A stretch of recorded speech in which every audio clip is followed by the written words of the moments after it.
আজ রান্না করব লতি দিয়ে মাছ দিয়ে। তো প্রথমে দেখতে পেয়েছেন যে মাছটা আমি লাল করে ভেজে নিয়েছি। তারপর পেঁয়াজ দিলাম, পেঁয়াজটা লাল করে ভাজার পর লতির জন্য 2 চামচ রসুন দিলাম, কারণ লতি গলায় ধরে, সেজন্য একটু বেশি পরিমাণে রসুন দেওয়া লাগে। তারপর একটু আদা দিয়ে পানি দিয়ে কষিয়ে নিলাম, লবণ দিলাম, হলুদ মরিচ দিয়ে ভালোভাবে মশলাটাকে কষিয়ে নেব।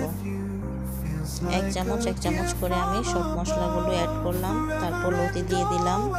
লতি আমি উল্টে পাল্টে ভালোভাবে একসাথে করে নেড়ে নিয়েছি, একসাথে মিশিয়ে নিয়েছি মশলাটার সাথে। একটু পানি দিয়ে এটাকে ভালোভাবে কষিয়ে নেবেন, যেন কষানোর মধ্যেই লতিটা সিদ্ধ হয়ে যায়। তারপর ঝোল দিবেন পরিমাণ মতো।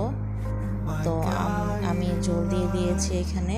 এই যে ঝোলটা বলক চলে আসছে, তারপর মাছ দিলাম। এই হচ্ছে